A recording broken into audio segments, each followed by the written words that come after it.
Sexual assault survivors stand vigil to demand a dialogue. Organizer John Vaughn on what he hopes to accomplish. The struggle over elections past and future. We'll talk about efforts to change how Michiganders vote. Plus, the plan to bring an HBCU back to Detroit. Today is Sunday, October 17th, 2021, and this is Flashpoint. Hello and welcome to Flashpoint. I'm Jason Colthorpe. Devin is off this week. You know who else wishes he was out of town this week? U of M President Mark Schlissel. A protest has gone on outside his house on campus because of Dr. Robert Anderson's abuse. We'll talk with the survivor who is camping out there about why this protest and one of the attorneys who are on the case to find out where things stand there. And somehow there is still an effort to review the results of the last presidential election in Michigan. We'll talk about the latest movements and what might happen to voters here in Michigan.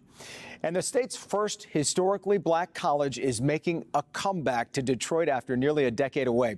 Coming up, we'll talk to two of the men key to making that happen. Let's get started this morning on Flashpoint.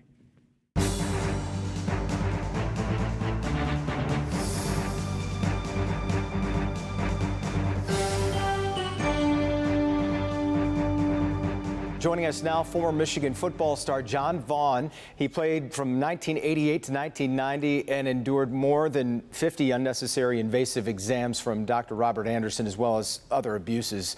Ven Johnson is also here, and he represents several former athletes. John, let me start with you.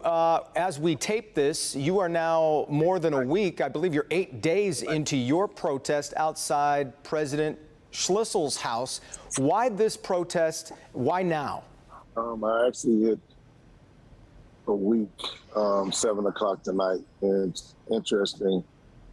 The more hours I count, the more it becomes evident that, one, the president is not protecting the students on campus, and two, he has no regard for the past and the 2,100 plus survivors of this atrocity that was committed and enabled by the University of Dr. Anderson. We should point out, too, that quickly that as we've said, that upon legal advice, the president has been advised not to talk to you. And I know you want to sit down with the president or the Board of Regents. But of course, with the mediation, they're advising them not to do that.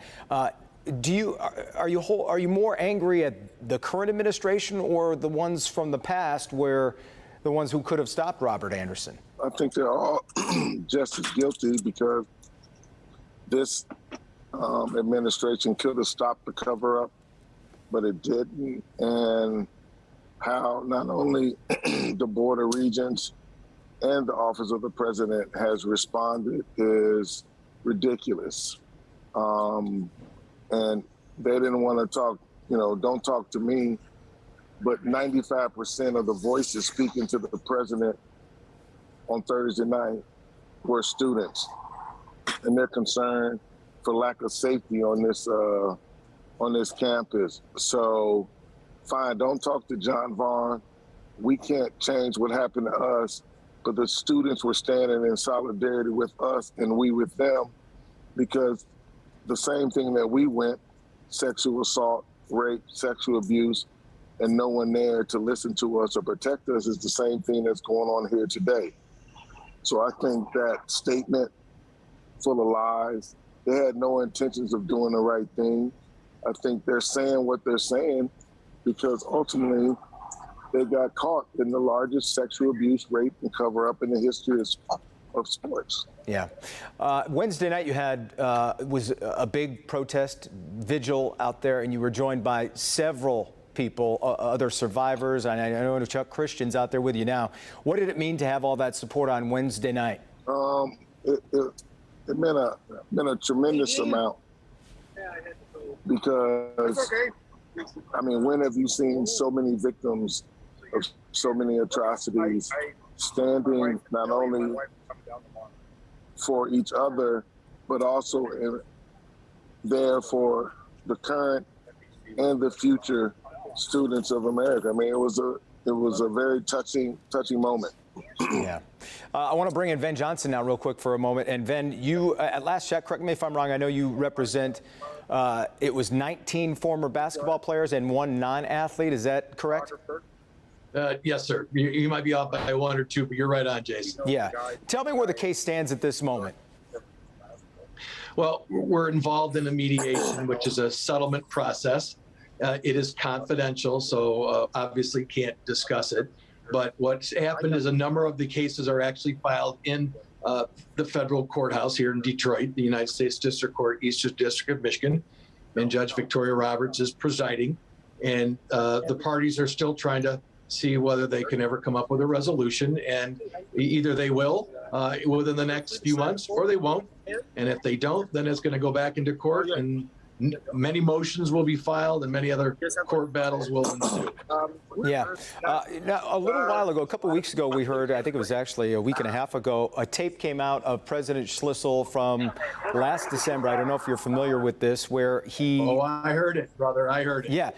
How much do you, when he said that these are credible claims, what does that do to the case? I know it's mediation, but if mediation falls apart and they go back to litigation and try to dismiss the case like they had done before, how damaging is that statement? Well, it's the truth. He knows it's horrible. He knows they're responsible. And yet, of course, we will use that. And it's called an admission under the law that they know that they are responsible and that they could have and should have done more, just like John was talking about and other survivors have been talking about for years.